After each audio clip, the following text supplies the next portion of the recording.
Já que não tem mais série, a gente tem um vídeo.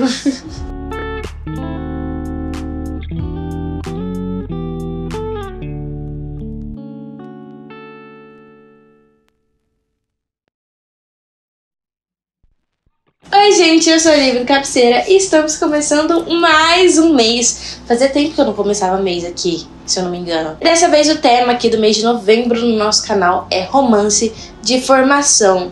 Vocês vão ver que tem muitos livros aí que são super clássicos, super conhecidos, super renomados, que na verdade são romances de formação. O que é romance de formação? Uma história, uma novela, um romance, né, realmente, que vai acompanhar o crescimento de um personagem de um determinado ponto da vida dele até outro determinado ponto da vida. E durante esses pontos aí, ele vai crescer, aprender com a vida e tudo mais, e vai se tornar uma pessoa melhor, uma pessoa agora mais capaz de lidar com os problemas, ou então, tipo, tudo que ele viveu serviu para algum aprendizado. E é exatamente disso que se trata essa história tão querida que é Anne de Green Gables. Então vocês viram que eu vim um pouco meio a caráter, né? Infelizmente ou felizmente, meu cabelo não tá mais laranja, mas eu tentei vir o mais caracterizado possível.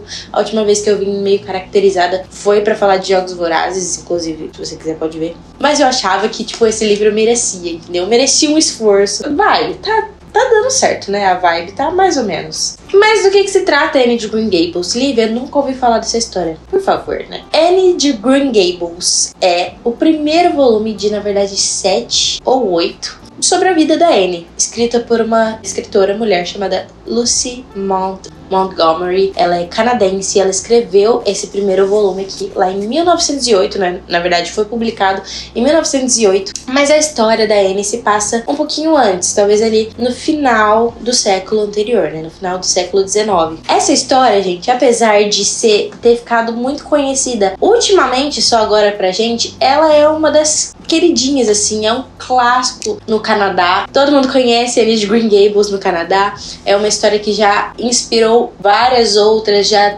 teve várias adaptações, tanto para cinema, quanto para teatro, quanto para série de TV, quanto 1 milhão de edições diferentes dessa mesma história. Mas aqui no Brasil, ela ficou conhecida mais agora, depois da série da Netflix, Anne with an E. Essa série foi uma adaptação, principalmente desse primeiro livro aqui. É uma adaptação, inclusive, que eu acho que é muito fiel à vibe, sabe? É a mesma vibe você assistir a série e ler o livro, apesar de ter alguns acontecimentos bem diferentes, alguns personagens diferentes, mas é a mesma vibe. É literalmente uma adaptação mesmo, né? Não é um copia e cola, mas é uma adaptação muito boa e que me fez me apaixonar pela Anne e que me fez querer ler Anne de Green Gables. Só que, infelizmente, né, essa série ela era produzida por uma empresa de TV canadense, acho que é BBC, CBB, alguma coisa assim. E depois de um tempo a Netflix comprou os direitos de reprodução dessa série. Então depois ela passou a ser uma série da Netflix, porque a Netflix é quem detinha os direitos de reprodução, mas ao mesmo tempo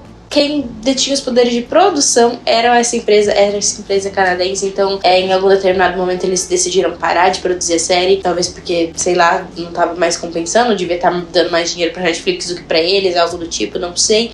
E a Netflix não pôde fazer nada, não conseguiu comprar os direitos, e a série foi cancelada depois da 3ª temporada, deixando um monte de gancho, um monte de ponta solta, e a gente querendo saber por quê, porque agora que a história tá começando a ficar boa. Enfim, isso fez com que as pessoas quisessem ler para descobrir o que acontece depois. O que acontece depois do último episódio de Anne with an E. E foi por isso que eu li Anne de Green Gables e me apaixonei completamente pela escrita e pela Anne do livro, e não só pela Anne da série. Antes da gente falar um pouco da história, eu vou falar um pouco sobre as características da Anne. A Anne, ela é muito comparada a Pollyanna. Pollyanna todo mundo conhece, né? Pollyanna a gente leu na nossa infância. Então tem toda aquela história da vida é colorida e tudo é muito feliz e tudo é muito bom. Então a Anne, ela tem uma mentalidade um pouco parecida com a da Pollyanna, no sentido de ver as coisas leves da vida, de ver a beleza nas árvores, no vento e não sei o que. Ela é uma menina muito assim melancólica. Ela é muito apaixonada pela vida, mas ela também, tudo que ela tem ali de se expressar com sentimentos bons, ela também tem com sentimentos ruins. Ela sente muito, ela é uma menina muito melancólica, porém sanguínea. Ela é uma menina muito falante, ela não para quieta, e ela é uma criança, né? Ela começa a história ali da Anne quando ela tinha 11 anos, a gente começa a acompanhar essa história dela. E ela é uma criança e a gente vê ela sendo criança, sabe? Não é igual, por exemplo, eu tô lendo Jane Eyre. Na minha concepção, a Jane Eyre era uma criança super madura. Fala como uma gente mais velha, se porta um pouco, né? Apesar dela ter os sentimentos ali de uma criança, o jeito dela se portar é como uma pessoa um pouco mais madura. A Anne não. A Anne é uma criança de tudo, entendeu? Então, tudo é uma coisa capital, tudo é uma coisa que, tipo, que afeta ela de maneira absurda, e a reação dela com aquilo vai ser algo muito capital também, vai ser muito absurdo, vai ser muito extravagante, né? Acho que essa é uma palavra que define bem essa personagem. Mas como é que começa a história da Anne? Pelo menos a parte que a gente acompanha aqui. A Anne é uma órfã de pai e mãe. Então ela vive num orfanato, num abrigo. Ela tem os cabelos ruivos. E o que a gente pode achar a coisa mais linda hoje em dia, naquela época era visto com maus olhos. Era visto como uma pessoa bárbara, uma pessoa que não tem educação, um monstrinho, assim, vamos dizer. E ninguém gostava de cabelo ruivo, achava feio, né? Esse é um ponto importante pra personalidade dela aqui e pra história da Anne também. Ela vivia naquele orfanato até que algum dia ela descobriu que ela ia ser enviada pra uma fazenda numa propriedade chamada Green Gables, né? Daí vem o nome. E seria adotada então pela Marília e o Matthew Cuthbert, que eram dois irmãos, né, já mais velhos, assim, mais cinquentões ou pra mais, e os dois solteiros, então moravam juntos, e eles precisavam de ajuda pra cuidar da fazenda deles. E naquela época era super normal você adotar uma criança pra trabalhar na sua fazenda, ou pra trabalhar no seu comércio, pra trabalhar, seja lá o que você tava fazendo. É tipo assim, eu te dou abrigo, você me dá mão de obra, entendeu? Era tipo isso. E eles decidem que eles vão adotar uma criança. Só que acontece um grande mal-entendido. O que eles queriam era adotar um menino. E quando o Matthew chega lá na estação de trem pra buscar esse menino, ele se depara com a Anne esperando ele. E aí ele leva a Anne pra casa sem saber o que fazer. O Matthew, ele é mais caladão, assim, né? Mais tímido, ele não se expressa muito bem. E ele leva lá pra casa pra ver com a Marília, a irmã dele, tipo, o que a gente vai fazer. E a Marília chega e fala, eu queria um menino, eu quero um menino. Essa menina não vai me ajudar na fazenda, me ajudar na plantação aqui, na cuidar dos animais, a cuidar do... Não dá, não. Quero um menino. Pode devolver essa menina. E aí é todo um drama, porque a Anne tava toda feliz, toda empolgada, que finalmente alguém queria ela. Finalmente alguém queria ter ela como parte da família. Quando ela chega em Green Gables, ela descobre que aquilo era um mal-entendido, era mentira, ninguém queria ela. Na verdade, queria um menino, e ela só foi para ali por conta desse mal-entendido. A Anne, então, começa a querer se provar pros Cuthbert, pra falar, tipo, por que vocês têm que ficar comigo, né? Por que eu sou digna de estar aqui morando com vocês? E ela tem esse jeito todo exagerado dela de se expressar, né? Quando ela descobre que na verdade eles não queriam ela já faz um drama. Enfim, ela tem todo um jeitinho, sabe? Um jeitinho bem específico dela. E não tem jeito. Eles acabam se apegando à menina, acabam vendo que lá no abrigo onde ela morava não era um bom lugar pra ela. Ela seria maltratada, e aí acabam ali se afeiçoando e deixando ela fazer parte, então, dos Cuthbert. E ela vira, então, Anne Shirley Cuthbert. E aí, gente, a gente vai acompanhar a adaptação dela nessa nova ilha, nesse novo lugar onde ela mora. Então, ela indo pra escola, ela conhecendo os conhecidos ali dos pais adotivos dela, né, da Marília e do Matthew. Então, ela conhece muita gente que tá na série também, mas tem algumas pessoas da série que não estão no livro, algumas pessoas do livro que não estão na série. Por exemplo, um plot bem grande do livro que não foi pra série é o plot da igreja, né? Então aqui vamos ter os pastores, né? Se eu não me engano, o sobrenome deles é Alan. Faz tempo que eu não leio, tá, gente? Mas a gente vai ter um casal jovem de pastores que foi lá pra implementar uma igreja, e a Marília e o Matthew são muito religiosos, então eles começam a levar a Anne pra Anne frequentar a igreja também, e ela tem ali uma ligação com a pastora, que é uma pessoa que dá muitos conselhos pra ela, e a gente também vai acompanhar, né, nesse plot aí da igreja, a Anne indo pra escola dominical. Então toda semana ela ia pra escola dominical e a gente vê os pensamentos dela, o que ela pensa sobre todos aqueles ensinamentos bíblicos, sobre todas aquelas palavras, sobre o que as pessoas estavam falando na igreja. Pensa assim muito, né, sobre tudo que tá acontecendo. Ela começa a imaginar e dar cordas à sua imaginação ali, e a gente vê todos os pensamentos dela em relação a isso. Algumas coisas assim, são reflexões que você fala, mano, é por isso que a gente tem que ser como criança, entendeu? A inocência de uma criança é uma coisa tão linda assim, sabe? Outras coisas a gente fala, meu Deus, essa menina é tão doidinha, Jesus.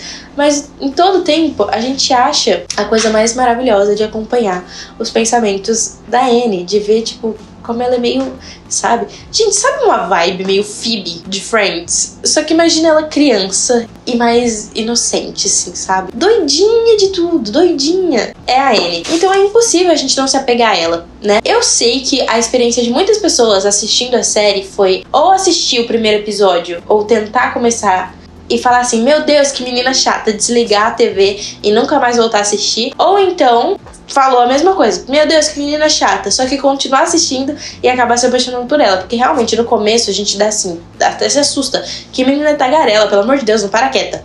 Mas a gente se apega a ela, eu acho, né? Eu não sei se porque eu já estava apegada à personagem, mas eu acho que no livro talvez você se apaixone um pouco mais fácil pela personalidade da Anne, né? Não é tão, sabe, assim.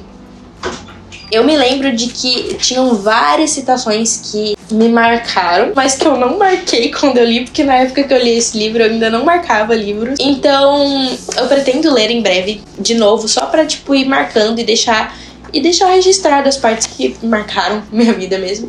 O plano era ler antes de gravar esse vídeo pra vocês, mas infelizmente não deu tempo. Fora isso, a gente vai acompanhar bastante da Anne na escola também, isso a gente vê bastante na série. Só que vão ter algumas diferenças, né? Primeiro que no livro, a Anne, se eu não me engano, ela é mais nova do que na série, então é uma coisa um pouco mais infantil, um pouco mais lúdica ainda do que na série. Mas as cenas, gente, impactantes, algumas, né, foram retiradas diretamente do livro.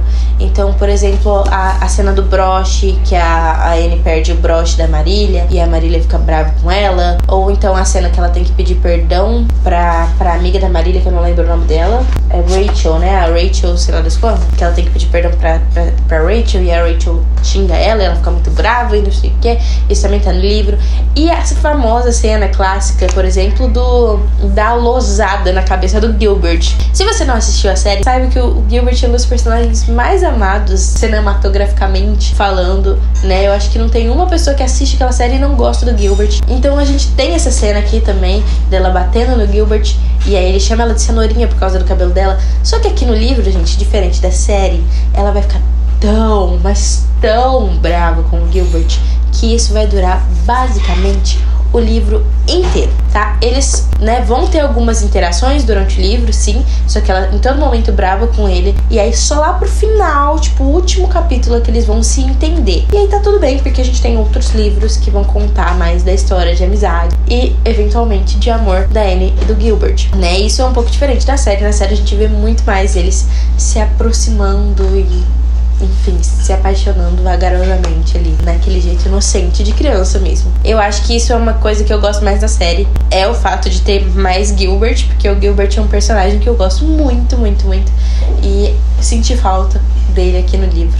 Mas de qualquer maneira, eu acho que as duas experiências são válidas e são, assim, eu não vou dizer que ler o livro é melhor do que assistir a série, ou assistir a série é melhor do que eu ler o livro. Eu acho que são duas experiências muito boas e que valem super a pena você ter as duas experiências, independente da ordem que você escolher fazer e tudo mais. Mesmo que a série tenha sido cancelada, gente, mesmo assim vale a pena assistir, entendeu? entendeu? Tem 3 temporadas ainda de pura extravagância e de ruivices. E eu acho que vale super a pena ler o livro. Abro parênteses aqui pra dizer que eu estou falando especificamente deste primeiro livro aqui. Os outros livros, os outros volumes da série da Anne, eu não li todos. Se eu não me engano, eu parei no 4º ou no 5º. Acho que parei no 4º.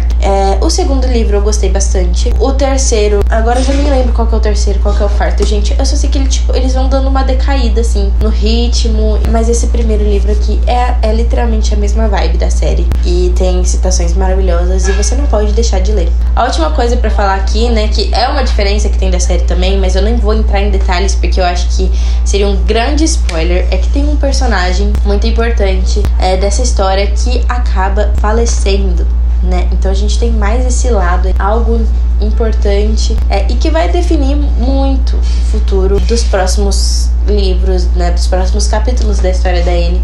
É uma pessoa que tem uma grande importância na vida dela, acaba falecendo, né? E isso não existe na série. Então, além de toda a alegria, a gente também tem tristeza, a gente também tem sentimentos profundos em todos os sentidos, pra sentir junto com a Anne aqui. E também é uma leitura que... Sabe aquele livro Comfort? Uma leitura conforto, é uma leitura que te traz de volta pra sua infância, é uma leitura que te lembra de como é bom, às vezes, enxergar a vida com mais leveza, com mais inocência, sabe? Como uma criança mesmo. Se esse livro não é digno da sua cabeceira, é bom você mudar de ideia.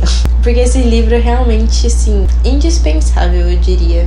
Principalmente pra você que gosta de ler romance de formação. A Lucy Montgomery aqui faz um trabalho incrível escrevendo os personagens, né, dando características para os personagens e fazendo você se apaixonar por eles. E eu acho que isso é um fator importantíssimo em romance de formação, você gostar dos personagens, porque os acontecimentos em si mesmo não são muito, muito acontecimentísticos, não são muito importantes, impactantes. Então o que importa mesmo são os personagens e você se apegar aos personagens. E eu acho que ela faz isso aqui com maestria, né? Principalmente a Anne.